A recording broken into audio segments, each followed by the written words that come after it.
Ooh. You ready? Let's go. Yeah, let's do it. Let's go. Hey, Hope fam. It's been a while. I know. I hope you liked the last episode we did of the Q&A with the pastors. We have recently become a non-profit 501c3 entity. Let's go. Right? Let's get it. Hey. Hey, man. It's not easy to get. And Nothing in life worth it is. no, that's the truth. So, guys, we've really been busy on the back end, setting up different programs and everything that we want to do with that. So, if you're led to donate to an organization, check us out. Check out our website. It'll be in the description below.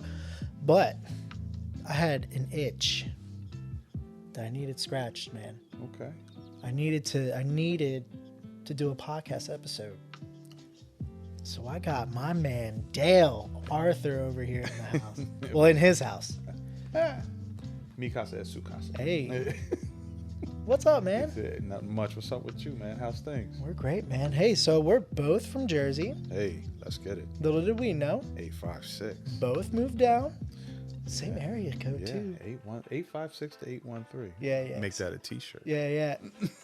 You'd probably sell a lot. Probably. You probably would. There's a few people down here from the dirty Jersey. So, Yeah, especially within the last few years. yeah. So Dale is a respiratory therapist, Yes. diehard Philly sports fan, Oof. husband. Fly, Eagles fly. Let's go, yo. We'll get to that in a minute. Father, husband, Yeah. faithful servant of God. My man's leading groups. He's serving in the church, just like what you should be. Not condemning, but we're just saying, come on, serve the people. But it wasn't always like this. No, not at all. You had highs, you had lows, just like anybody else. Yeah. But he wanted to share how the hope he had to bring him from the dark Yes. and back into God's grace. Absolutely. He's a good brother of mine. We already introduced him, man. So I don't want to break in the Eagles just yet Okay. because I got excited. I put the green lights on, Hey. but I also threw some blue on there. Yeah. Oh, you could say the Sixers. That's true. There we go. Whew. Say the Sixers. Playoffs time too. Yeah. Yeah. Playoffs. I'm really hoping they make it all. I like James Harden. When I saw that we picked him up and got rid of Ben, Yeah. it's like, let's go. Poor Benny. There was a picture of Tupac, as him as an old man, and said this is what Tupac would look like if Ben Simmons shot him. That's cold. Right? Probably true. It's cold. I was dying, man. Yeah. So Phil's not doing so good, but It's early. yeah. It's a long season. So last season we were in the can too Yeah. early, Yeah. and then we picked right back up. Ended up in the World Series if my memory serves me correctly. Mm-hmm. So yeah. Yeah, bad business for my cousin's a radio personality up there for the Phils. Well, you know what? Let's give him some hope. Yo, Let's give him some we're hope. gonna give him some hope. Right. Dale, if you could just bring the microphone closer to you. All right. Yeah, you're good, man. That's perfect. All right. You can even move this too. Okay. Guys, we're gonna make a professional podcaster out of Dale. Yeah. No, that's perfect. Perfect. All right. Cool. So them Eagles, man, let me just say, it's looking pretty good next year. Hey, listen. I'll take what I can get. It's looking good for the next few years. They just extended Jalen. We got some nice picks coming up. There's some nice products in the draft. Let's see what happens. I'm really hoping that the money doesn't go to his head though. Nah. I think he's Every time we pay a quarterback, bro, I know. don't even get me started. I know. Every time. know. It's all good. We're gonna have hope. Yeah. We keep using that. We're gonna have hope. Yo, Dale had like a little Super Bowl shindig. Yeah. Me and him were like, yeah. Yeah. We had a Giants fan there. It was Yeah. He was even rooting a little bit. just a little bit. I think Hey, he was, I think we he- won't say his name, Giants fans. I think he was about to buy him a Eagles jersey, and Yeah. no, glad he didn't. Yeah. Not gonna lie, I was too. I had it in the cart, and someone was like, "Don't buy it just yet." Yeah, you didn't want to. And We then, don't do jinxes, but we didn't want to. yeah. We didn't want to disrupt the apple cart. No, we didn't. All right. So let's break into it, man. What did you Okay. really want to share with us? So, because of so many ups and downs that I've had over the course of my life and where I am now, I really feel like I have a better perspective.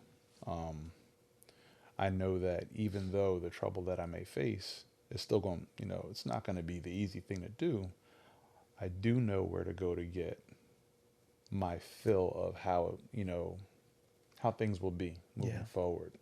I know that He's my hope. The Holy Spirit's my guide. Jesus is my Savior.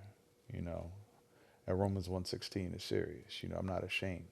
So He provides the glory. So I'm just going to give it all to Him. That's at the end of awesome. the day. Man. That's awesome. Yeah. What so your life verse. Mm-hmm.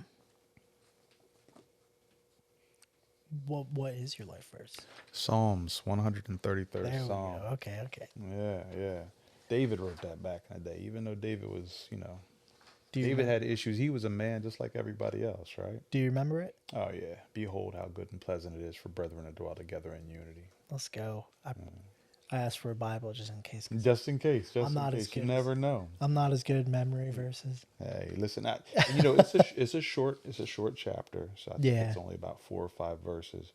But there's sometimes that I do have to read it to get it all. But I like to make sure that I give it the way it's supposed to, the way it was written, and the way it's supposed to be given. Yeah. So it is like the precious oil upon the head, running down the beard of Aaron, upon the edge of his garments. It is like the dew of Hermon descending upon the mountain of Zion. For there the Lord commanded the blessing life forevermore. Still might have stumbled through that a little bit, but I think we all get the point. This is your opportunity. Go fact check me. go see what your Bible says, and check me if you need to. So it's all good. But the premise is, I know that I need community. I know that I need unity. We go further when we're together with people than we do alone. So, and that's really why I chose that. It was one of the first verses that I ever memorized, one of the first, passages of scripture that I ever memorized. That was in 1994. And we'll get into this later. It was when I was in the Army. So, I needed that, found it. He blessed me with it. So it sticks with me. I'll tell you what, when I was in church life without community, I just felt stagnant. Just, hey, I'm going to church and leaving. But then once I got thrown into community, I was, the pastor at the time was just like, hey, you look like you could lead a group. And I'm like, yeah. Right. You talking to me? No. You talking to me? Yeah. Who? Yeah. Exactly. But when you open up to the small group environments, it's like you really find breakthrough. Yeah. Really. Especially, I guess it may depend on the size church. If you're in a bigger church, like we attend, getting in that smaller environment, getting to know people, sitting around a round table and having a conversation about the things God has done for you, the things you're asking God for, and, just like talking about your experiences, just the waiting part of it is important. So we have to learn how to wait. So I'm working on that now. Got a little something going on. That's kind of driving me to work on that now, which is good though. It's a healthy thing. I'm happy. So we're happy. My wife and I are happy. That's one thing. Like I was to be honest, like I opened up to God yesterday on my drive home from something, and I'm just like, God, like, what? Yeah. Like, help me. At least give me let me know that you're there through this wait. Right. Because I'm doing all that I need to do. Like, what more do I need to do? What more do I need to cut away in order to do that? Yeah, sometimes we got to give him space to do it. Yeah. So that means more of him, less of us, right? Mm-hmm. And he's already doing it. That's the Right, thing, too. yeah. We got to remember. But we have to accept it, though. Yeah. I mean, he's only going to go so far. He's waiting on us anyway. Yeah. He's got a free will, right? Yep. So. Yeah, that's Hey. very true. Yeah. So, And what we've been talking about, like through the cycle, we get to know each other and all that. You told me about your parents splitting at a young age, and like, how did that affect you mentally growing up? Wow. So I was about 12 ish. Yeah, about sixth grade. It was kind of tough. You know, as you learn and grow, you need to see certain things displayed for you, certain things modeled for you. Yeah. And, you know, in relationships, when you face issues and you have trouble, it's difficult to really balance all the things that are in front of you. And, you know, unfortunately, my father passed away, so these aren't things I can ask him about now, Yeah. from the male perspective. But I feel like the male modeling was missed for me. Good male modeling. Now, there were other males around. Wasn't necessarily no knock on anybody, but, you know, what I feel like I could have used now when I think about it. You know, I hate to play, you know, armchair quarterback, but it's Yeah. looking back on it, it's like, man, if somebody would have did this, if somebody would have did that. However, you don't want to play the if game because God is in control. Mm-hmm.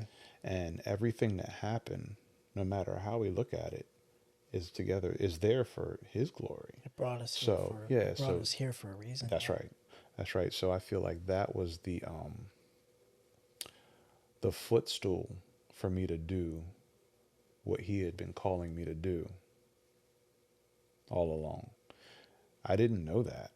Nobody knows what, you know, your path from your past to your future, and the ability to just say, all right, Lord, I'm just going to surrender it all to you. So, so that I hope that answers the question. You know, it's just, Yeah. you know, I didn't have, I felt like looking back after just, you know, thinking about it. It's like, yeah, you know, I didn't really have great male modeling, but I had what I needed to get me to where I am today to say maybe now I can be a better male role model for someone else, for my own son. Exactly. Because I have two boys myself. So, Exactly. yeah. And, you know, my daughter as well. So she's my oldest. But, we'll talk about all them knuckleheads later. That's like so there's someone who I'm mentoring, and he's telling me about one of his friends and like what he's going through in high school, and I was like, does he have dad issues? Because it sounded exactly like everything I was doing. I was getting in Wow. trouble in school, almost Right. getting kicked out, getting into fights, Yeah. acting out, Been there. showing off. Been there. You know, Yeah, it's just yeah. that cry for attention Yeah. Yeah. that you're Yeah. not really getting, and then also just that lack of guidance. Yeah. Yeah. So I've been really trying to make it a point to It's, talk to it's, that kid. it's Yeah. not an easy thing to do, to go through as an individual. Yeah. I'm sure you can probably It's identify some, you know, some things from your past. It's like, man, that was tough. It's even more difficult to watch somebody go through it. But like we've talked about in the past, you know, they gotta want it, Yeah, and that's the hard part. it's very true. No matter how much we want it for them, they gotta want it too. And see, the cool thing about this kid, he's very respectful. Even my wife was like, him? Yeah. It's like, yeah, baby. It was like, you Yeah. people with broken families and stuff, it's you can identify that. Yeah. So how was the relationship with your parents after that split? So, so I'm the oldest of three. So I have a younger brother who is 3 years younger than me, and a sister that's 5 years younger than me. And so the three of us were home with our mom primarily. And then I can't remember if it was every weekend or every other weekend we were with my dad. And it took a while though. Yeah. That didn't happen right away. I can't remember exactly like specifics as far as timeline, whether it was a year and a half, 2 years, or whatever. But there was a point where there were regular visits with my dad and his my stepmother. Still keeping communication with my stepmother.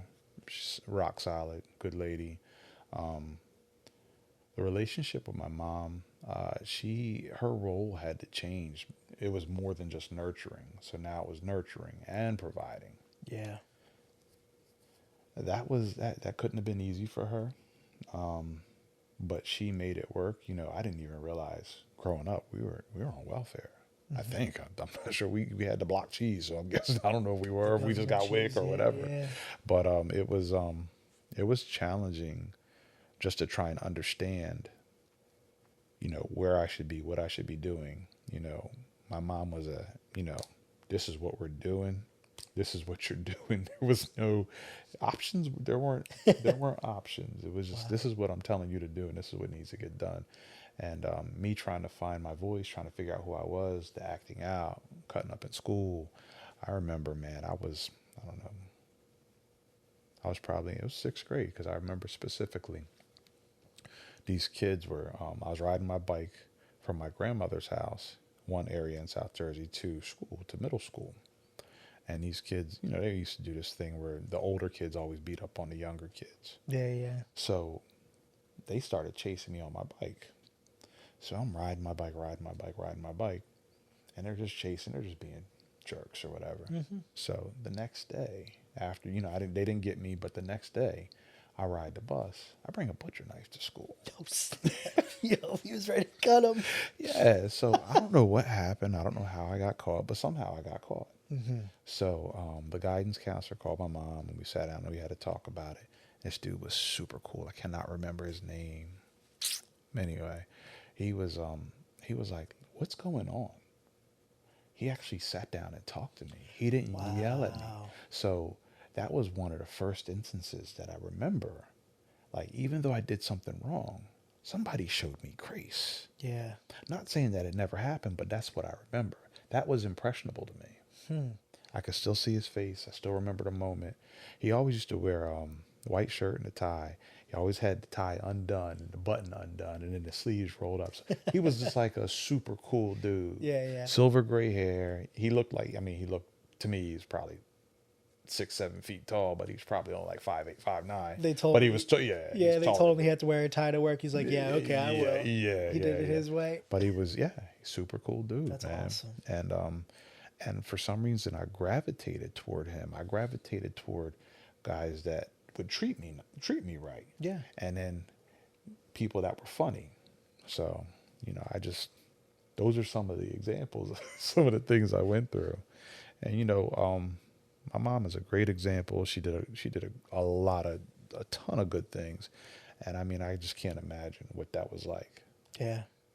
From one day to the next, being a single mom, married, and then all of a sudden now you're a single mom. Yeah, that's one thing. Like, my mom has a lot of, like, she's always apologizing for how, I was like, Mom, you did the best you could. Yeah, You yeah. can't. It's like, no one knew. I was like, we all turned out all right. We're not dead. We're not in jail. That's You right. know? We're Yeah. good. You gotta look at the bright side. Yeah, I was like, Yeah. we all did things, and we're not perfect. Right. You know, Yeah. but that's awesome, man. Yeah. So there are millions of teens and young adults who go through situations like we experienced. Like I talked about one, and I was one of them. Mm-hmm. Definitely. What would you tell your younger self when navigating the things that you go through, man? Man, looking back, if I could talk to my younger self now, find community, find the right community. Yeah. Hang around wise people, like it says in Proverbs 13:20.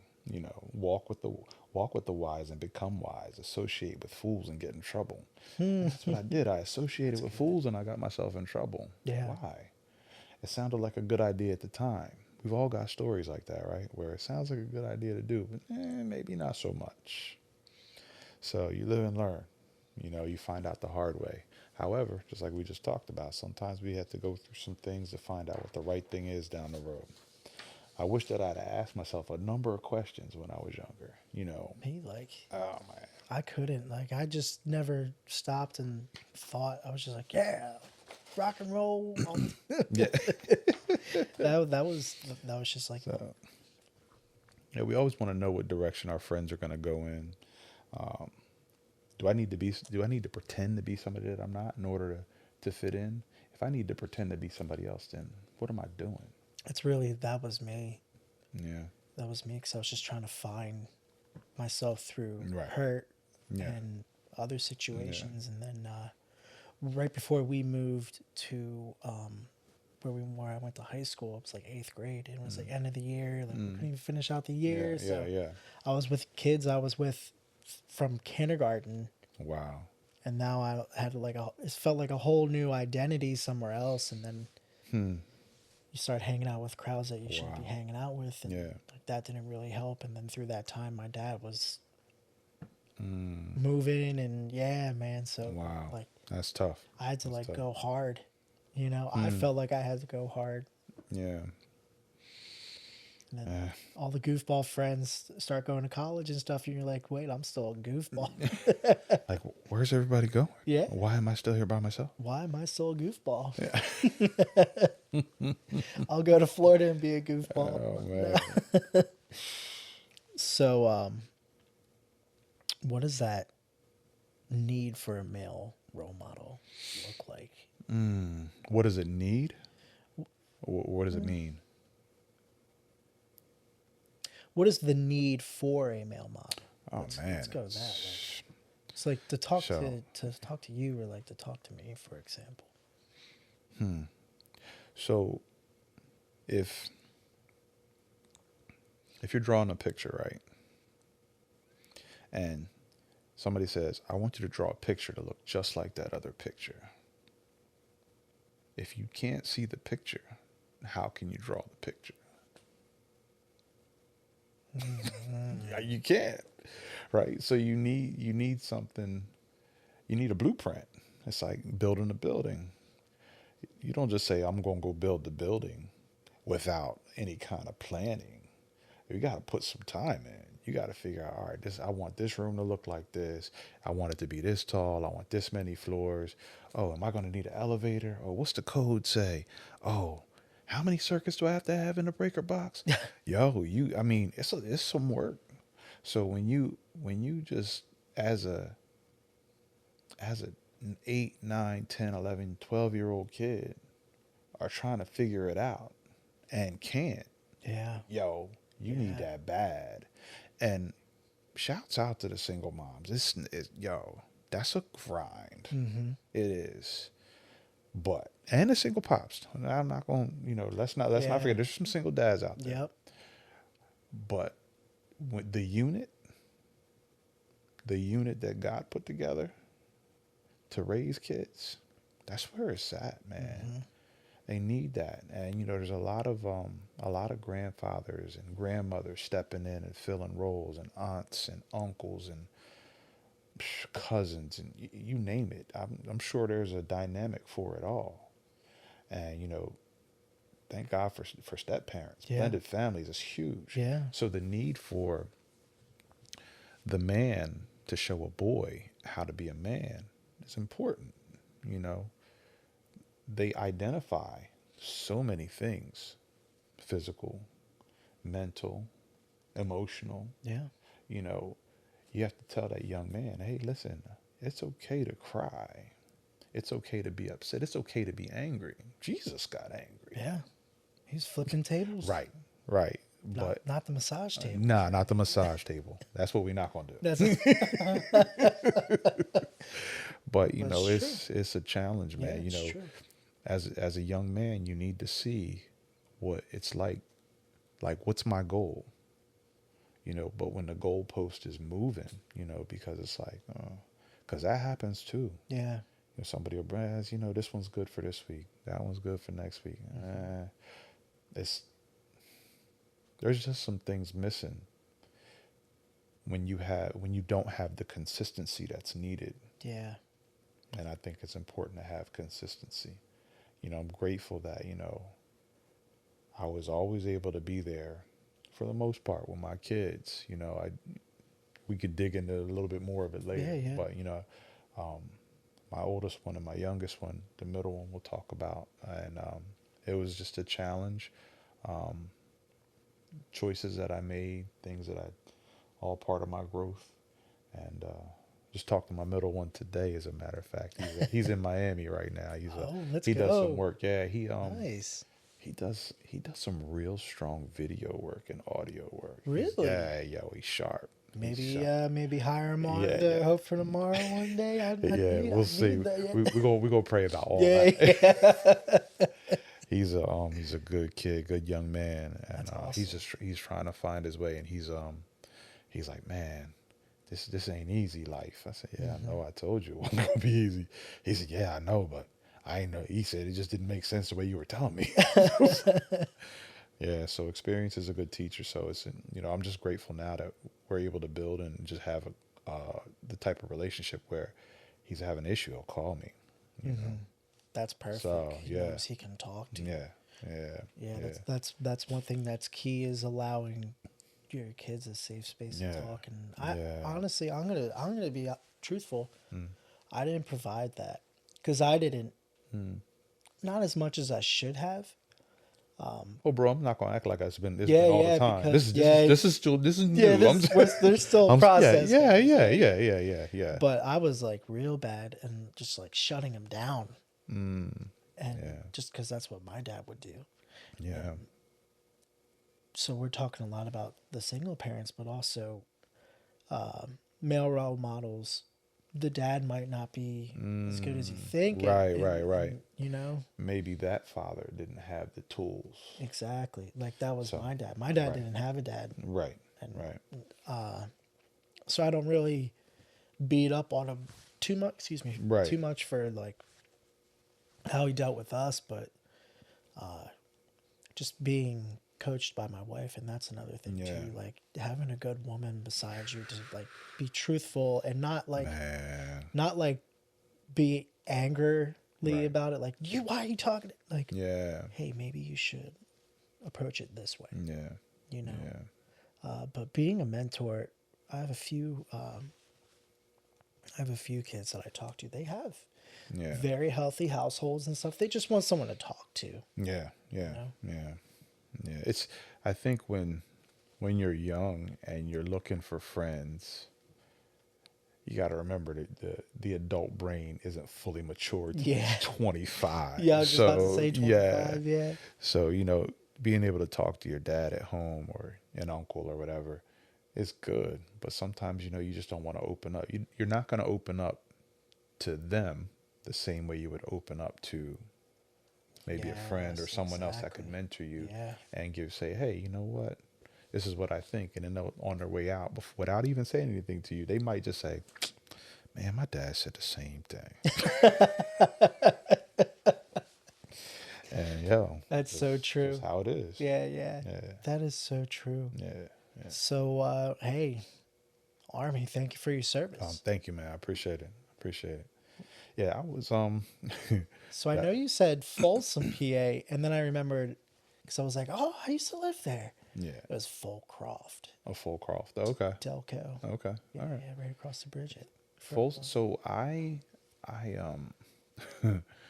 so I was struggling, right? I was probably 16, getting ready to turn 17. And I was trying to figure out where and what I wanted to do with myself. And let me back up. For a lot of years, like after my parents split up, probably 7th, 8th, and maybe 9th grade, I went to summer school, struggled to get through school. And I just did not focus. So I think by the time I was a junior in high school, right around my junior year, my mom had enough. She was like, look, you need to do something. Yeah. And I don't know. I can't remember a lot of, so much has happened in my life. I can't remember all the details. Anyway, so I met this recruiter, Craig Daniels, my man, Sergeant Craig Daniels. So Shout out. shout out. So he I feel like he talked me into, he recruited me into the Army Reserve. So I went to basic training the summer after my junior year of high school. So I went to Fort Dix, New Jersey for basic training after my junior year, came home, finished my senior year. And then after I graduated high school, I went to San Antonio, Fort Sam Houston, and I started a 91 Bravo, it was, combat medic course. You're good. Yeah, it's just on screensaver. Combat medic course. I got through about 8 of the 12 weeks. And I don't know why I thought I was having a good time. I couldn't go anywhere. I couldn't do anything. But I did not pass the class. So I was like, oh man, I thought I was gonna get booted out of service. I thought, this is ridiculous. I hadn't You even got been all here the a way year. there. Yeah. Yeah. So they allowed me to go into medical supply. That was my first renewal of, was like, woof, all right, I can mess up and I can still do this. Nice. So I ended up graduating in medical supply. I came back home and I was like, I missed an opportunity to stay there and go on active duty. So I came back home, had to stay like 6 months. And then in May of 1993, so I graduated high school in 1992. Hmm. So in May of 1993, after I finished that that program, medical supply, they sent me to Fort Bliss, Texas, in El Paso. Bro, I hated it. It was hot. It was dry. It was brown. Yeah, it doesn't It's sound fun. Texas. Yeah. No knock on Texas. I'm That's sure East there's, Texas, right? huh? East Texas, right? No, El Paso's West Paso's Texas, West all the Texas. way in the corner, That's what I meant. Yeah, yeah. right That's up what I meant. under New Mexico, Mexico. just Yeah, above yeah. Mexico. Oh boy. I was there from 1993 to 1995. So I had about a year of reserve, a year and some change of reserve, and then I was active from 1993 to 1995. The reason I was only there till 1995 is because I decided Oh boy. that I was going to be the next Pablo Escobar. In the army. Yeah, man. Um. So I was in this car with this dude, right? And we were like, all right, let's take some weed and let's go sell it. So we figured we can get weed $300 a pound. $300 a pound. A pound. A pound. A Yeah, pound. yeah, a quarter pound with shake, but Yeah, yeah. it's junk, mostly junk. So man, we get in the car, we drive. We're in St. Louis County, Missouri. Get pulled over. It's November. It's cold. It's like 2 o'clock in the morning. These cops got us sitting out on this highway, shivering, t-shirt. Oh, know, you already yeah, made them angry. yeah. Yeah. Yep. So It I was ended up cold. catching a possession of marijuana charge, felony conviction, 5 years probation. So that was my ticket back to New Jersey. So, fortunately, I was able to get discharged with a general under honorable, not a dishonorable. So I mean, that was a blessing little did I know. So, God was always looking out, Yeah. always looking out, and lived and learned. I made some mistakes. I did my probation time, never had another hiccup, and then it was funny, not funny, how it is funny how God works sometimes. It's a little bit. So I came home in, was it October, November, whenever it was, and then I met Monica that spring. And we've been married 22 years. But there's more. There's more layers. There's layers upon Layers to- yeah, layers, yeah. layers. So So you went from Pablo Escobar to Papi, yeah. Pablo the Papi. Little Poppy. Yeah, Man. that's it. That's it. That's it. So for people who are in the service and they're dealing with the flesh and the world, what advice do you give to those people to live like Christ and not fall into those temptations? Because it's got to be hard being far away from where you live. You're meeting a whole bunch of people Yeah. from around the country, Yeah. different cultures, backgrounds, Yeah. different addictions, and Man, let me tell you, there was people there they had the option, prison or military. I didn't think that was a thing then, but apparently it still was. yeah. So, advice. Again, I think there's just strength in community. Remembering to stay steadfast in your beliefs. If you have a good foundation growing up, if you have a good foundation growing up, maintain that. Yeah. Do the best you can to maintain that. The difficult part is if you didn't have that growing up, where do you find it? You have to find ways to hold on to the positivity as best as possible. And a lot of times, from an initial perspective, people aren't getting that through the church. People get hurt in the church, and it's real, and it's unfortunate, but it happens. But trying to find positive people to be around, and stick with that, hang with that. God will work those things out. He will. You'll. It's not going to be a coincidence that you're going to meet somebody. You might walk into somebody in the store, and they're praying, and it's like, hey, what's going on with you? Or somebody needs some help, and they're like, oh, thank God you showed up. Well, what you mean, thank God you showed up? And before you know it, you never know when those little seeds get planted. Yeah. So just finding community, finding people that are positive, and trying to let go of some of the negativity. Don't harbor it.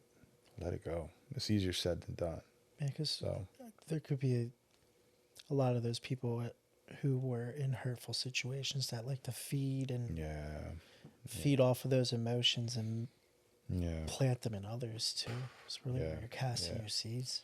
Yeah, man. Man. So how would you overcome that pressure? Transparency. Yeah. Authenticity. If something's bothering you, say it. Don't hide behind things. It's easy to hide. It's hard to be authentic. It's hard to be transparent. It is. It's hard to be real, especially if you just so used to not. If you just want to front, you got $2 in your bank account, but you got $100 shirt on, or $200 sneakers. Well, it's $200 sneakers now. Back in the day, Jordan was $1.25. So. But it's I think a lot of us get caught up in the facade, or trying to look good to make people think you're good. I think it's also too like try not to hurt people's feelings and stuff like that too. Yeah, that's a struggle too. Mm-hmm. People just kind of saying what people think they want to hear. Yeah. Trying to sugarcoat. Sometimes it's necessary not to hurt people, but just to be honest and say, hey, listen, I got to tell you something. You're not going to like it. Yeah. But this is the truth. So like this line of work that I want to be in, like I want to be a pastor. Yeah. And I was asking Pastor Twain, he's like, what's an effective way to have hard conversations with people? He's like, if you want to have hard conversations with people, just hang out with me. Because he's so good. He's so good at it. He is brutally honest. Shout out to Pastor Twain, man. Man, I love him so DC. much. I love him so That's much. my guy. Oh man. He's like, if you want to learn how to have hard conversations, just watch. Just watch what I say and do. In Matthew chapter 7, verse 15, it says, beware of false prophets who come to you as sheep in sheep's clothing, but inwardly are ravenous wolves. So to swing back around to your question, like how do you deal, for people that are dealing with the flesh in the world, watch out for those wolves. Yeah. Because they out there. And that's having the hard conversations. Like, look, I appreciate you coming at me, but I don't think you're for me. Also, prophets too, like, it's not a Christianity thing. Right. People have the gifts that God gave them. It's just if they use them for God or not. Right? Or say they're using them for God and not. And they're not. Yeah. Ooh, we could open that can of worms for another time. True story. It is too. Yeah. So for a few solid years, you went from flunking out of high school. Yeah, struggling. Joining the army. Yep. Getting eloped. Oh, yeah, that's right. See, that's part of the layers. All right, so we're going to go back. There's layers to this. Yeah, yes, yeah. So while I was in high school, junior, senior year, somewhere in there, maybe a little after. So I always had this. There was a young lady, my first wife. Our families knew each other for years. Went to the same church growing up. And she had a son. So I started messing around, being a young man out there, just doing my thing at some point. So At some point, we started dating, and we ended up getting married in Texas. Now we were talked about it before. And we were like, well, and when you're in the military, you get this little thing called, yeah, kashish, for being married, and you guys are not together, and they help you out with like like a little, they call it BAH or BAQ, basic allowance of quarters, basic allowance of housing. So and then they also give you something called separate rations for money toward groceries. So it's a couple extra $100. Cool. Yeah. Yeah, nice. So we thought we'd take that extra money and put it toward the wedding and this, that, or whatever. Well, being young, impressionable, and dumb like myself, when she was away, I went and sought out after other partners. So and so I didn't treat her. I wasn't treating her very well. Wasn't a very good husband. So we didn't stay together very long. So not long after I got back, we split up, and then so I was with her, married, separated not long after I got back into Jersey, and then not long after our separation, that's when I met Monica, and then eventually the first wife and I got divorced, and then Monica and I ended up with a daughter, and then we didn't get married till 5 years after we met. So yeah, 5 years. 4. 2001. It's pretty good. You feel like you needed to like a waiting period to see if that was the... No, I was just dumb. Yeah. I was just dumb, yeah. I was just stupid. Yeah, God was working on me. So, know, and, it's, we could laugh about it now, but like, it's serious though, you know, when you meet somebody and your intention is to get married. Well, let me back up. When you meet someone and you express an interest in that person, what is your intention? Is your intention to get married? Should it be? If it's not, then state your intentions. Yeah, what are you doing? From the rip. I'm gonna... So... Go ahead. My wife, bro, she was like when we first started hanging out, she's like, so what are your intentions? And I was like, See, she's quiet, but she's lethal. What you want? What you want, fool? Yeah. She's like, so what, are we this? Are we that? I'm like, I don't like putting labels on things, man. Oh, that's what you hit her with that one? Hit her with that. How'd that go? I was just like hanging out. Yeah. Dude, we were this close to her not talking to me anymore, bro. Wow. It wasn't until my trip to Philly. I've spoke about it on the episode. Right. On the podcast before, not to get like too into it. God was like, you get back down there. And like she had 2 kids at the time. She's like, God said, be a father to those boys. And I was like, oh. It was wild, bro. You listen that time. And then my intentions, I did.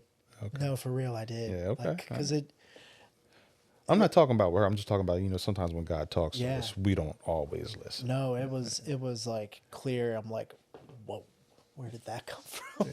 Sort of deal. Yeah. He's like, I brought you down to Florida for a reason, you fool. Get How back about down that? there. Yeah. Yeah. I always think about that a lot. He took me out of it. If I would have stayed in Jersey, not saying he could have used me up there, it probably would have been Right. because I was hard headed and I didn't want to get away from Right. people and situations I was in. Yeah. So he brought me 1,000 miles away from How about home that? to work on me, and now look Yeah. at this. Yeah. I never would Well, have even thought. outside of this, you look at your family unit, right? Yeah, You have 3 kids now. yeah, Those are your kids. yeah. You know what I'm saying? You got a family. You got somebody to model for. You have young men and a young woman to raise. Yep. Possibly more. Not speaking nothing into You would make my daughter really happy. Yeah. She wants a baby sister so bad, man. It's never too late. For So me, it'd yes. take a For you, miracle, not so yeah. much. It'd take us a miracle, maybe Yeah. adoption. Yeah. It's okay. Hey, don't sleep. No, Don't sleep. we've really been talking about that, but No, but I'm saying, like, yeah, you say when we look at our lives and where we are and the things that are in front of us, sometimes we gotta take a step back and say, wow, look at where we came from. Look at the things we've been through. Yo, I can still see myself sitting in the jail cell sometimes. I'm not putting yeah, myself there, but every now and then the image pops up in my head and I'm like, this is where I could be. yeah. Me, it's homeless. I think about that a lot. Like I would probably be homeless, drinking and stubborn. Or Wow. I think about that a lot. Yeah. I really do. So, what guidance could you have had that could have been more effective to you? Were you willing to even accept the guidance if it were available then? I straddled the fence, man. I had boys that, so the life verse, let's jump back into that real quick. Yeah. So the life verse in 1994. So I'm a Mason, a Freemason. Mm-hmm. So I was what we call raised in 1994. So I hung around cats that dealt with Freemasonry. It's a fraternal organization. So they, for the most part, they had their lives on track. A lot of them were married, had kids. They had been in for a while, 10, 12 years. So, I had that side. Then I had the other side. Younger cats like myself, new to the army, first time away from home, ripping and running, drinking, smoking, and not just cigarettes. I'm talking about smoking a little weed. Yeah, yeah. I never did anything else. It was never my thing. But, all things that I shouldn't have been doing that really weren't contributing to a positive aspect of my life. So I straddled the fence. I hung in one world for a little while. I got tired of that, hung in another world. And I just went back and forth, just kept zigzagging. Boom, boom, boom, boom, boom, boom, boom. So the life verse came from hanging with the Masons. And as one of the verses that really jumped, they were like, you need to memorize this. Oh, You wow. need to make this part of who you are because you can't do it on your own. Yeah. So that's where that came from. Wow. So I had it. Just like you said, sometimes we have stuff and we don't use it the way we're supposed to. That was me, So Yeah, I was like, for me, it was like, you ain't telling me nothing. I know everything. yeah, I think I have my own level of pride. I'm having trouble pulling that out, but Yeah. I think it's God's way of protecting me. Pride's Some tough, blanks. man. Yeah. Pride is really tough. Man, Yo, I did an episode on it yeah. back when we were in the first stages of the Okay. podcast. I did one, man. Nice. It's back in the archive. Okay, all right. It's It's on deep, deep, deep, deep, It's deep. on Spotify, guys. It's deep Yeah. back there. Yeah, it's not even video I just yet. want you to know it's Yeah. on Spotify. It's on Spotify. Yeah. But yeah, Pride is that. That was honestly like the hardest thing Yeah. to kick. Yeah. Yeah. Definitely the hardest thing to Yeah. kick. How can we help a younger us to just stop and listen, man? You know, I'm not gonna say it shouldn't happen, but sometimes we gotta fall a little. Yeah. No. Yeah. Sometimes we gotta thump the melon just a little, just enough. You don't gotta get rendered unconscious, but you hit your head. It's like, oof, I want to do that again. Yeah. Like, wow, that didn't feel good. So I mean, I think, and God gives us those nerves that when we hit, like it's like you feel that it registers. It's like, oh wow, why did that hurt? Why did that happen? Not questioning him, but like, wow, now I know why I should never do that again. Yeah. So, not saying that we need to prevent everything. We can't walk around in bubble wrap. Sometimes we got to get cut a little.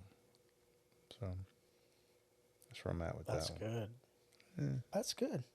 I was It's always the called one life that experience. needed to learn the hard way. That was me. Yeah, That, like, I'm with especially you. like you said, you Mm-hmm. just did weed, but Yeah, I did things yeah, past that just to be like, yeah, yeah, let's see this. Let's see what yeah, this is about. yeah. See, Luckily, never got, except for like, was big for me. yeah, That's one thing I did say, yeah, especially when I was bartending down here, man. That's just the mm, lifestyle down here. yeah, But other mm. things, God was, luckily I had God's grace with. He was like, no, you stay away from that. Wow.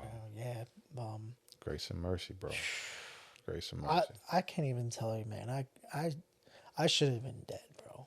Not even kidding. Like, Yeah, all you the told me stuff a I couple was stories. You doing, told me a couple stories. Listen, I woke man. up in places. I'm like, how the hell did I get here? Really, literally, man. In a car, sit up. I'm like, wow, how'd that stop sign get knocked over? Back out, Was pull me? away. Yep. Oh, dude, I would fall asleep. I don't know how I didn't. I would wake up at stop at red lights. Wake That's it. up like, Grace and oh, mercy yeah, again. man. Oh man. So after your stint in the army, Mm-hmm. what was life like that then? Like, I can All right. only. So I got out, split with the first wife, met Monica. Monica got pregnant like very shortly after we met. So our daughter was born about 12 to 13 months after we met. So we kind of sort of started off on the wrong foot. No, we Yeah. definitely started off on the wrong foot He because said, I'm not going to sugarcoat that. Let's keep it real. yeah. Yeah, we weren't married. At the time, I don't think we had any intention. We didn't. It wasn't a discussion. We did live together for a period of time, and then not long after we lived together, we moved out because we couldn't afford it. Weren't doing things the right way. Yeah. We were constantly arguing, and then she said, "You know what? I'm going to move to Cincinnati." She had an aunt there. I met the aunt beforehand. She was great. Had 4 kids. Good people. And I was like, all right, as long as I get to see my daughter. She was so cool about it, man. She has always, Monica has always shown me, she's treated me better than I deserve. Yeah. Always, always, always has. Can you shout out your beloved real Hey, quick? man. Well, I don't want you to get in trouble. Listen, Now. mi amor, I love you, Monica. All right.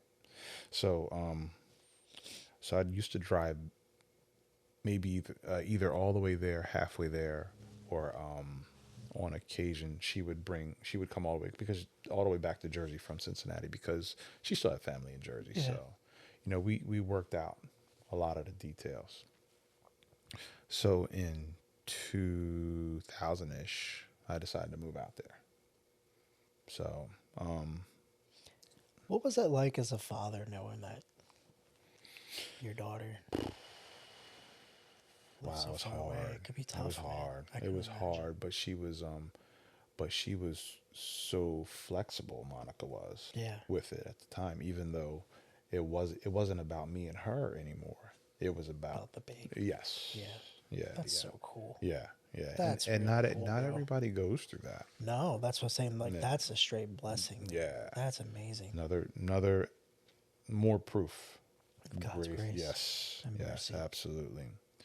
So, I moved out there about 2000. The intention was to get my own place because I knew how it started before, and I wasn't going out there to just go live off her, sponge off her, or anything like that. I wanted to be able to stand on my own 2 feet. I decided, hey, I think I'm going to try to be a man now. At this point, Yeah. 25 years old, or however old I was, I can't remember. So, yeah, 24, 25. And so the apartment that I had set up kind of it did fall through. So at the time when I went out there, I was staying with her aunt, who she was staying with.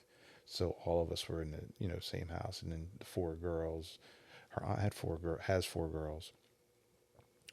We had Alexis. So there's 3 adults and 5 kids in this house. It's a nice size house though. Yeah. 3 bedroom, full basement. Yeah, it is up north. Any place I was other than about to Florida say, has yeah, basements. exactly. Yeah.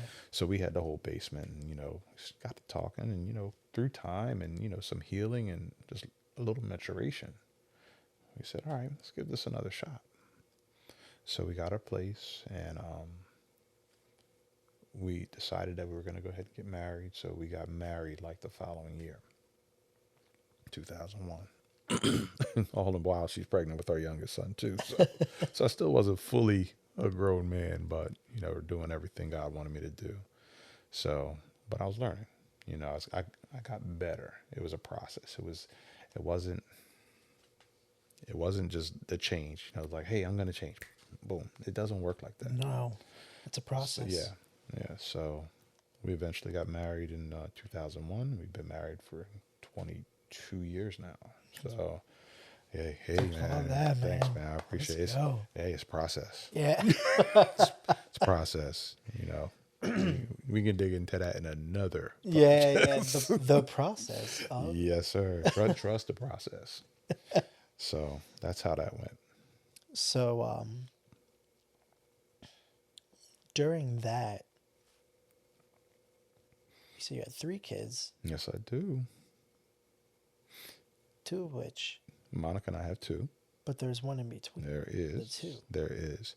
So that time frame in between when she and I were not together, Monica and I were not together, Yeah. I was still trying to figure out who I was, and I think I looked for a lot of that in women, and just like hanging out and drinking and driving, or drinking and driving. Well, I did do some. God forgive me. I did some drinking and driving, drinking and drugs. I meant to say, and it wasn't the healthiest way, but that's where I met my middle son's mom, and unfortunately, we really weren't in a relationship. We were just, I guess for lack of a better term, hooking up, and so she got pregnant, and eventually Neo came. Yeah. So I didn't find out about him. He was born in 2001. I didn't find out about him until 2003. So that's 2 years. Yeah, difference, roughly. man. Yeah. So just to add a little bit to that, that was a challenging situation all on its own. It's a little deeper than I want to get into, but Yeah, it definitely. was challenging. Yeah. It was challenging. It had its Can only challenges, imagine. and I actually got a letter in the mail to find out about him, in child support from New Jersey, and by the time I got the letter, I was almost. I was probably closer to like $3-4 grand in child support arrears. So that put a strain on us financially. At that point, we were married. Nicholas had come along, so we got 2 kids under one roof. Income wasn't great. We struggled. We lost our home. We ended up moving back to Jersey. Started over from scratch, and that was rough. So we were out there about 4 to 5 years in Cincinnati, and it was a good time. I still got a couple friends out there to talk to, but it wasn't easy. But it's crazy. My relationship with God at that point was not where it is today. Yeah. Definitely. But for some reason, I always knew that He was right there. I always knew He was right there. In the midst. Yep. Wasn't always willing to to give Him all the praise and all the glory, but He never left me, man. Never forsook me. Never. Do you think He brought you back to Jersey so you could have a relationship with your middle son? Yeah, I think there was a couple things that I needed to be humble. I had some pride issues going on. That's when I started learning about my anger. So that anger is a tough pill Yeah. to swallow, bro. I go through it too. Not to, yeah. So, I learned a lot about that. So, yeah, that's where I started to learn about my anger. And I needed to start to deal with me and I needed to be okay with dealing with me. Yeah. And I wasn't there yet, and that took some time. And that's only like 5 years being from being addressed. I'm talking 5 years ago. So we're talking so I moved back to Jersey in '04. And I didn't deal with all of this until about 4 or 5 years ago. Yeah. So that was a simmering pot for a long time. Yeah. You know what I mean? Wow. So, yeah. Wow. Mm-hmm. So, would you say the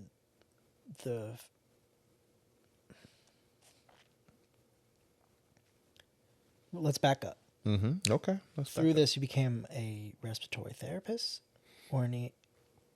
So we left Ohio, right? Mm-hmm. Yeah, let's back up a little bit more. So when I first came home from the Army, I was an EMT for a while. So I finished that program in 1996. I worked as an EMT till 2008, so for 12 years. So that was part of the struggle because, like, the cash flow wasn't there. Yeah. Not saying that EMTs can't make it, they can, but some of the choices I made caused me, not to do well. So over time, I had some very, very intricate conversations with a lot of people in different professions, and just more or less mentors that I didn't know were mentors. It wasn't a formal agreement. People just saying, "Hey, man, listen, you could do more. Yeah. This is what you could do if you did blah, blah, blah, blah, blah." And I was like, I ain't trying to hear it. I'm just going to grind this out. That's for the birds. Yep. So when we were in Ohio as an EMT, if you want to work 911 and you want to work for a city, you had to become a firefighter. So I went to fire school out there in 02, 03. So I did that for about a year and a half. So I was firefighter EMT for a little while. And then when we were moving back, I said, I'm not starting over. If I'm gonna do something else, I'm going to college. So in 2004, my mother-in-law, shout out to Diana Apple. Hey. She really encouraged me to start taking some courses. She said, look, just start small. She worked at a community college in South Jersey. She's like, just take a couple courses. It's going to take you a minute anyway. It takes everybody a minute. And I was still working as an EMT. I started working with this nurse, and she was telling me she worked on the ambulance with us, and she did what they call ALS, Advanced Life Support, transport. So she was the nurse to help manage patients that were sicker. And I was like, okay. I said, maybe I'll go to nursing school. I was like, nah. I had a situation where a patient reached in his diaper and finger painted on me. Yeah. Yeah, that would end up for me too. So I was like, I ain't dealing with nothing below the neck. Nothing. So she was like, all right, well, what about respiratory therapy? I was like, what's respiratory therapy? Wait, that's below the neck. Yeah, that's above the neck. You're only dealing with the airway up. For the most part. Yeah, for the most part. I mean, Okay. There are some things that we You could have been a brain surgeon, man. Could have. No, Could just have. I probably needed some brain surgery myself. So I started researching some programs. I found out it was a 2-year degree. It was like, oh, okay, I already got like a year's work. Because at this point, it took me a minute to get there. So from 04 to about 05, 06. So that's when I found out about it. And I was like, all right, let me apply. Let me start looking for programs. I found a couple programs. I applied in 06 to, I applied to get into the class of 07 in 2006. It didn't work out. I was missing one prereq. So the program director's like, look, don't get discouraged. He said, we got plenty of seats. He said, he said, in a couple of years, it's going to be so hard to get in this program. Trust me, just stick with it. So I was like, all right. So I took my last prereq. It was all science too, science heavy. Chemistry, anatomy and physiology 1 and 2, biology, microbiology, pathophysiology. It was, yeah. And that was outside of your English, math, history, all the other stuff that went along with it. So I get all this stuff knocked out, right? And then I apply in 2007 to get into the class of 2008. I get in. I'm like, all right, cool. What's that mean? So like they're like, well, it's a full-time program. A lot of people don't work and do it. I'm like, well, I gotta work. I gotta put food on the table. Oh, we're working. So yeah. Yep. So I worked full time for probably about, because the program itself. So let me back up a little bit. So the respiratory therapy program itself was 1 year, but you do all your prereqs before you get into the program. So I had to figure out how to work for a year, or like kind of finagle how to get through this year. So I worked full time probably for the first half of it, and then the last half of it, the program was so demanding. I was like, yo, I can't. So I borrowed a bunch of money, Yeah. student loans. We gonna do this. So it was like, yeah, I was all in. Texas Hold'em, baby, pushed all my chips in the middle of the table. I was like, yo, it's respiratory or bust. Yeah. And I was like, Lord, I know I haven't been diligent about praying, but I need you. And I met this dude, Jim Fields. It's my guy. We talk almost every day, for real. For the last 16 years, almost every day, I kid you not, we talk at least once a day.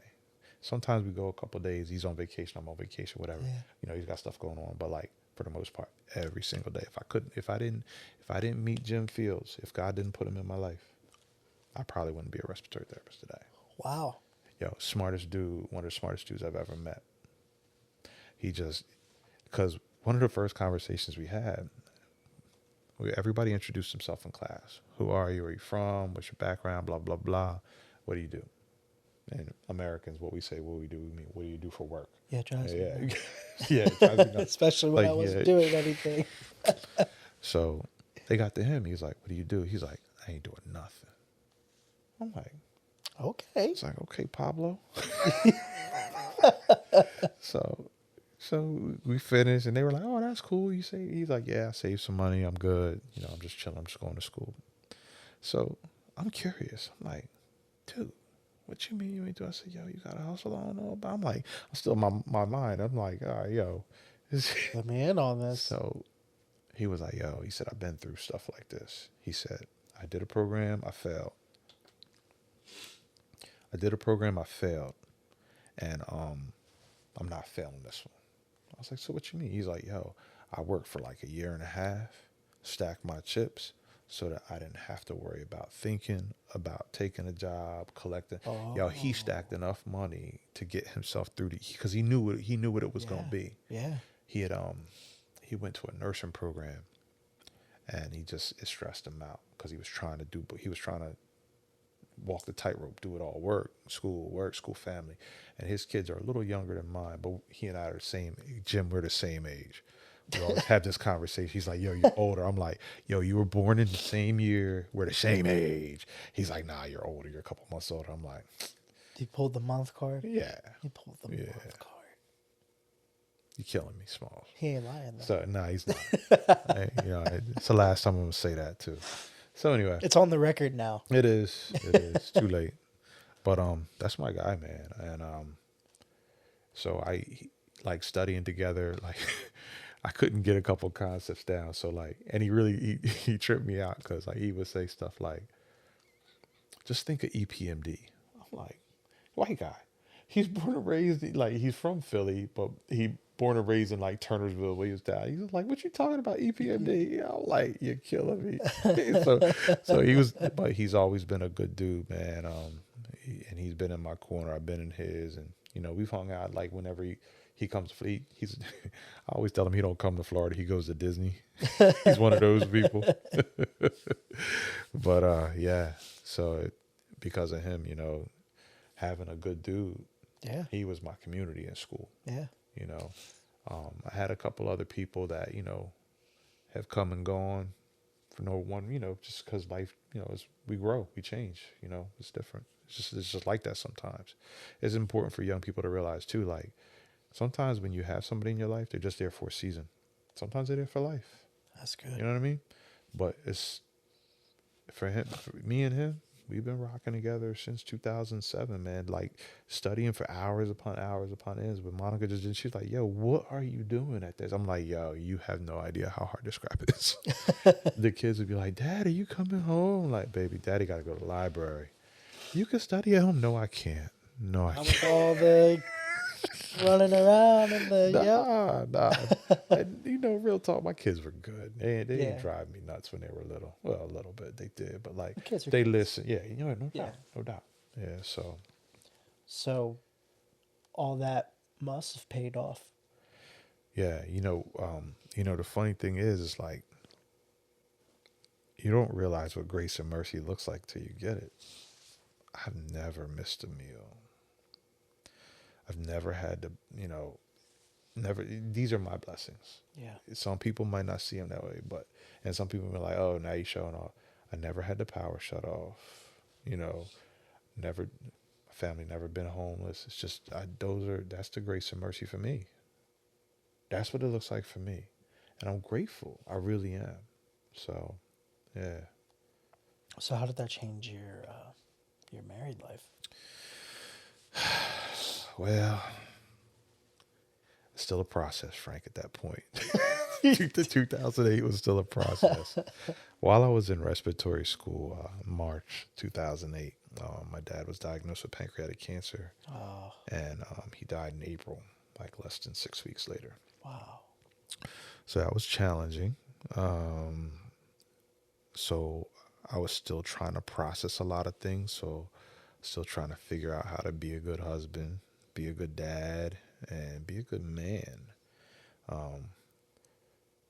All this whole story, this whole time for the most part, minus a couple years, plus or minus, I was always in church. Church just wasn't always in I me. mean, say that to the camera. Just because you're in church doesn't mean church is in you. Ask me, I know. Preach. I made the mistakes. I sung the songs, I read the verses, I read the Bible. But I wasn't honest with myself. And I wasn't honest with God. Until I decided that I was going to surrender and get honest with him. That's when things changed. So my marriage didn't change until I surrendered. My life didn't change until I surrendered. That's when things change.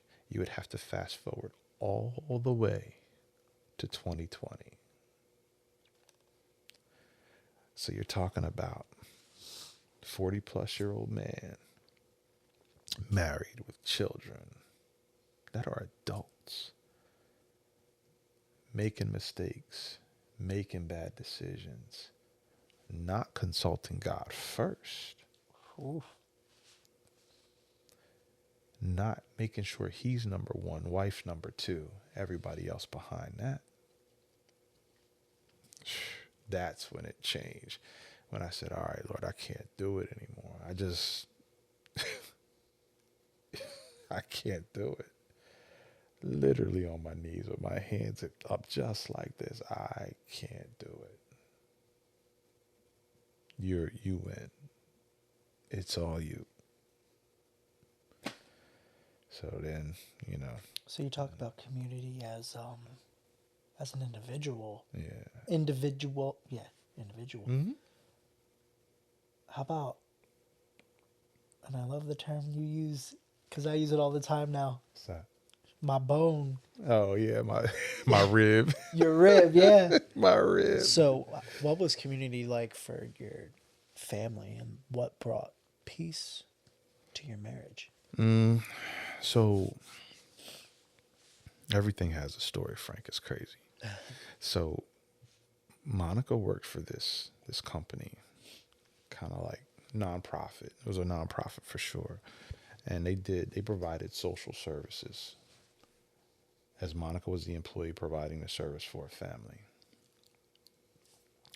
So Monica connected with somebody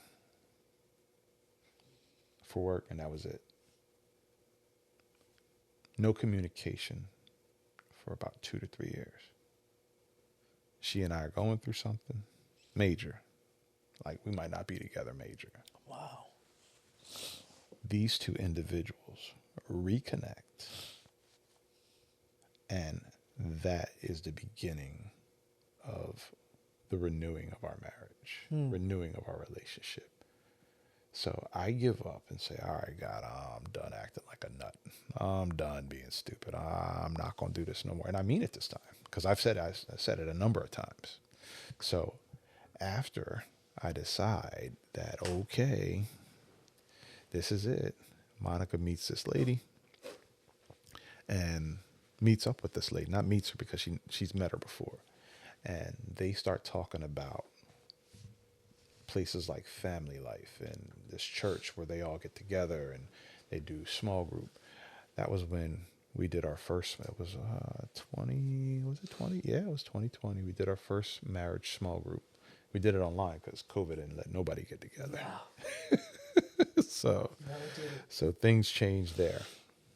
That's where things changed. So while we were doing that small group and we surrendered, and that was the first time that I admitted I became transparent in front of people That's big. that I did not know.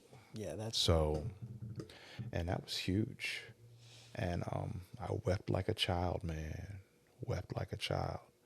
And that couple is like heavy off into our life now. You know, we talk a lot. You know, we talk about life. We're doing life together.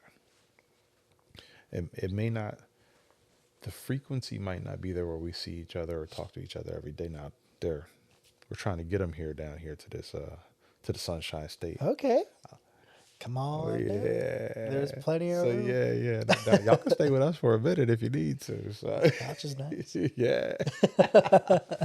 But yeah, that was when everything changed. Like our first, it's called Vertical Marriage. Dave and Ann Wilson through Family Life. Okay. And that was what changed for us. That was the pivot point. And we're not looking back, moving ahead, like the song says. I'm telling you, and I'm really gonna plug. I'm really gonna plug groups and how important. Oh man, please. And Are you kidding me? my wife and I are really wanting to do the home builders group. Yeah. Let's do it. Come on. Yeah, I think next season's gonna be us, man. Okay. All right. 'Cause we've been poured into individually, but Yeah. as a couple being poured into. Yeah. Because when you think about it, we're one person now. Yeah. Oh, man. You know? Preach. Yeah, we're one person now. Yeah. Her hurts or our hurts. Yeah. Yeah. You know? And I think once we acknowledge that and recognize that, not that it becomes easier.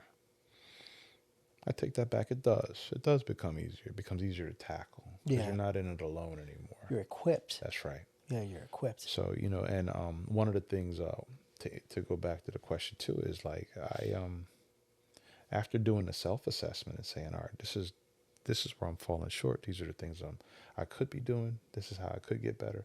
Finding somebody to hold me accountable. That couple holds us accountable too. You know, That's good. so you know, they'll ask us the hard questions, and we give them the space to. We have to, as individuals, we have to allow other people to speak into our lives. That's part of being And- vulnerable too. Yeah, and we got to be okay with it. So I'm loving I don't know this. if that helps. No, or that's answers. good, man. All right, cool. I'm loving this couch though, dude. This couch is so comfy. Yeah. I gotta give me one of Yeah. these. Let's go for the. Well, I'm telling you, if I ever get a studio, Gotta get a couch like this. I'm getting a couch. I'm gonna go right to you guys. Yeah. Look around. You don't have to, we didn't buy new, so Right? Trust me. No. I Right. always try to buy used when you can, man. Mm. So how can you encourage the struggling marriages? Oh man, do that self-assessment.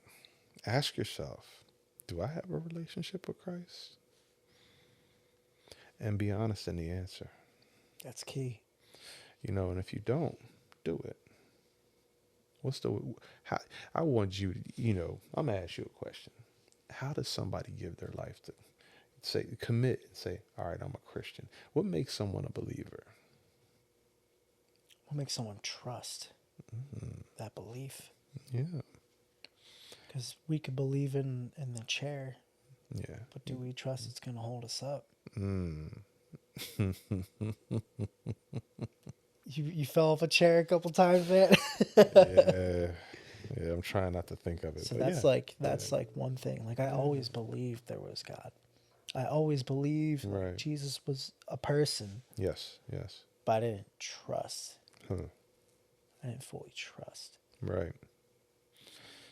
So, say admitting Yeah. that Jesus is the Son of God. He came here, dwelt among us, died on the cross.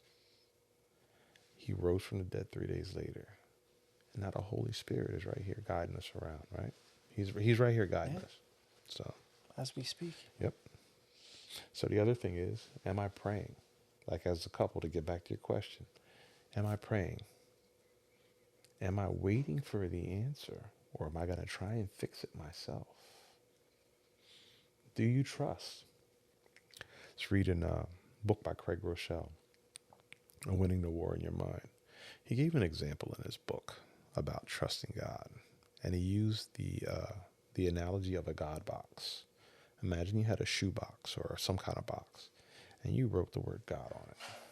And all the things that you want to deal with, you put in, or that you want God to take care of, you put in that box. All right, so let's envision. All right, I'm having trouble with my finances. So you throw your wallet in there. I'm having car trouble. You throw your car keys in there. Look, I can't stop drinking, so you put that bottle in there. Man, I can't leave these pills alone. You put the pill bottle in there. I want a man, I want a woman, so you put a picture of a man or a woman in it. Whatever you're looking for. Now, whatever you don't trust God with, I want you to take out that box. I dare you. When I read that, I had put the book down for a minute. I dare you to take out of that box what you think God can't handle. I ain't touching that box. Like, Dad, Craig, you ain't had to go there. Yo. Pastor Craig went in on that one. Pastor Craig Rochelle, Winning the War in Your Mind. Yo, that's something like when you're dealing with things where your mind just kind of drifts and it wanders. For me, my big thing for me is journaling. I think I got about 4 or 5 over there right now, and then the one that is over here on the floor, and then a couple more. But like as I journal every day for the most part, every day since 2020, been journaling, man. And it's just a necessary thing for it. It's kind of like a download for me. Yeah. And allows me to get all these things out of my head, because not everything that you have in your head do you want to say out loud. Yeah. You know what I mean? That's true. And that includes talking to your spouse. You know, you want to tell your spouse, you want to be honest and open with your spouse, but some things, you know, you want to get out, and you need to say it the right way. Saying it the wrong way, it's going to add fuel to the fire. So why add fuel to the fire? Yeah, you can Yeah. practice what you're gonna say in your journal. Yeah, that's it. Yeah. That's good. Yeah. I might do that. Hey, you're welcome. That's good, man. Thank you. Hey. Yeah. So, what else you got, man? What else you want to know? I don't know, man. Yeah. I think like this was just so powerful. Like when you were telling me about your story, I was just constantly thinking of the young man who we were once Yeah. and how we can help them. And then from your life experiences and how you can help young couples, Yeah. how you can help older couples. Like Yeah. your story and the story with your wife and your children and all that, like Yeah. just seeing the hope and how you're pouring out onto others right now. Yeah. That's really why I wanted to get you on the show, man. Because like not only you have a radio voice, come on now, you got a radio voice, but Hey, like man. just how you can help people with what you've been through, Yeah. and like just like tips on like helping me now, like how to express myself in a good way, like through journaling. Yeah. Just small things like that, you know. I think it's so important that that we invest in each other, not reach back, not give back, Yeah. but Yeah. invest in each other. That's good. Because I heard a guy say that. Somebody recorded a podcast. You didn't give nothing. I didn't That's take right. nothing from Eddie. That's right. Yeah, if we invest in each other, I think it makes the world a better place. And sometimes it takes a little time. Investments take time to grow. Nobody invests money That's and then true. sees an automatic return. The rate of return is like 8% on a lot of things. Yeah. So, I And mean, like even through that investment, there's ups and yeah. there's downs. Oh, yeah, no doubt. Yeah. No doubt. Yeah, yeah. Where do you find the buy-in when it's down? Oh, man. Just throw them. Say, hey guys, hey, Cash App's on there too. No, Yeah. I'm just kidding. Yeah, I just think about all the people over the course of my life that invested in me, starting with my mom. And, she did a lot, man. She went back to school with 3 kids after getting divorced, got her associates in 1992, 93-ish, somewhere in there. Got her bachelor's in '06, her master's in '08, and she got her doctorate in like 17, 19, something like that. Wow. Yo, she went back as a super seasoned adult. So and, the next time I see him, I'll be like, hey, doctor. Yeah.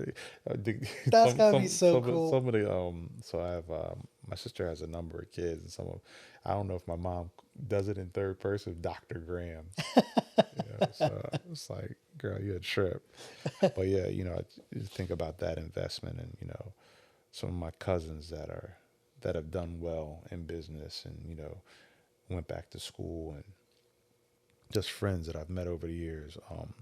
One pastor that I had in Jersey for a long time, when I was going through a rough time, he said, listen, no matter what, I'll always be your pastor. He's one of the first men to tell me that he loved me, man. That's awesome.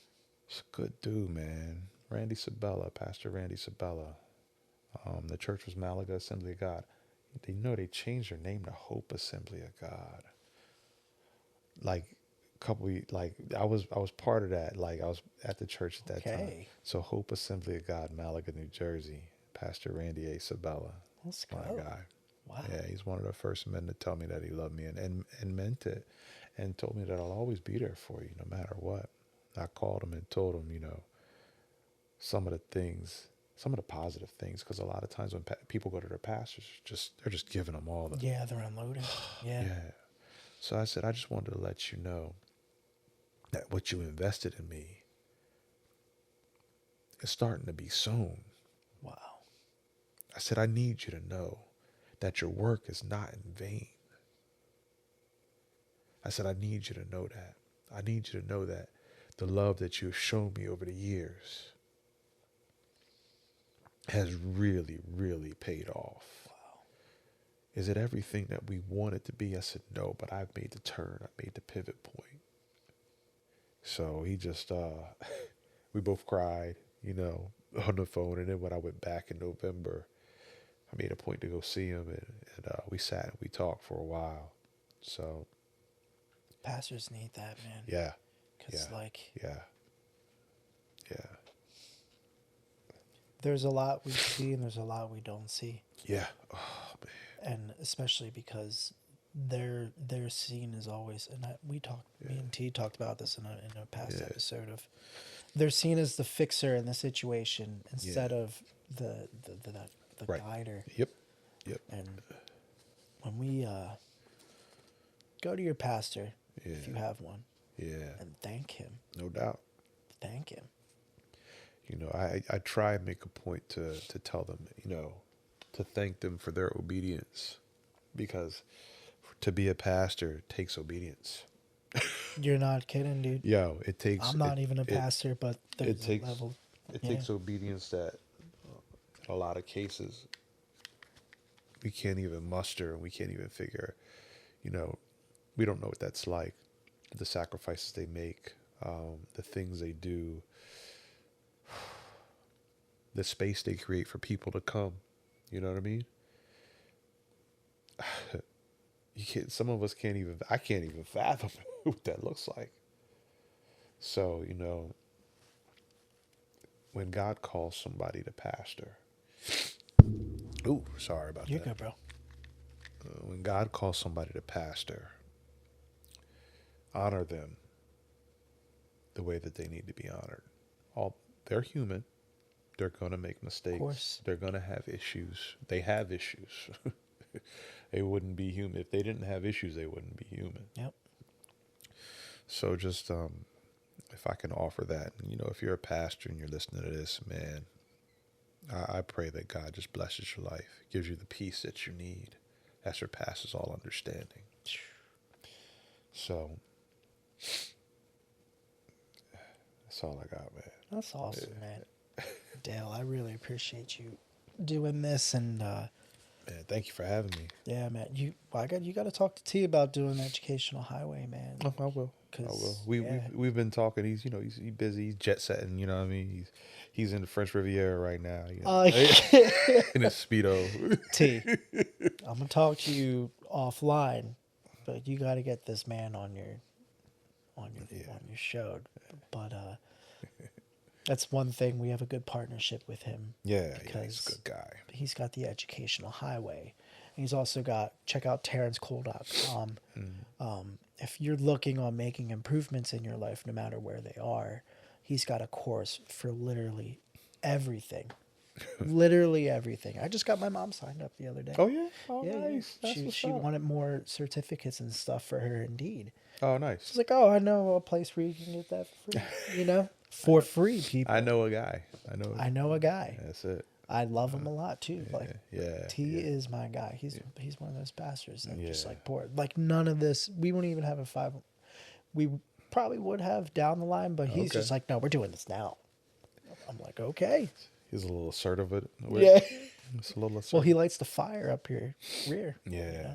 Yeah. He's what I've grown to know and love about the group of men, the leaders at Grace in Ybor, here in Tampa, is just you want to know something, they'll tell you. Yeah. You might not like it. But if you want to know, I hear it all they'll the tell time. you. I hear it all the time, man. Yeah. Because we have that relationship, man. Especially me and Pete Wayne. Me and Pete Wayne we're gonna get. I'm trying to get him on the show because he's a busy guy. Yeah, he got a little bit on his plate. Yeah. Just a little bit. Oh my goodness, my guy. Shout out to Pete Dwayne. He's definitely one of those people that need to hear, like, hey, you're doing. Yeah. Definitely. Dale, thank you so much, bro. Man, no problem, man. It's my So pleasure. much, man. Yeah. Definitely my pleasure. Definitely want to have you back on. Let's do it, man. I'm telling you, man. Let's do it. This has been a great experience, man. Thank you for opening your house to Hope for Tomorrow. Man, please. Mi casa es su casa, bro. Hey, and this couch, bro. Honey, I'm about to just, honey, yeah. Yeah, okay. Man, because you be here for a long time. You call it, you make that phone call. You're like, all right, that's where you staying? Right. Guys, I just want to express the fact that making these episodes aren't easy. There's a lot we want to do with the community too, with the 501c3 nonprofit. So if you're led in any way to make a donation, link is below in the description. If you can't make a description, there's many ways you can help support the ministry, and that's just by liking, sharing, subscribing. Get the word out there. We're really trying to bring hope, and not even to just the Christian community. Right. We're trying to bring hope to the community as a whole, because at the end of the day, if we can help somebody get better in their life, but then also help them find Christ through it, that's a win. So thank you so much for watching. Thank you so much, Dale, for being on the program. Appreciate you. Thank you, Monica, for letting us hang out and do this in your house. Guys, with Hope for Tomorrow, I'm Frank Warrington. God bless.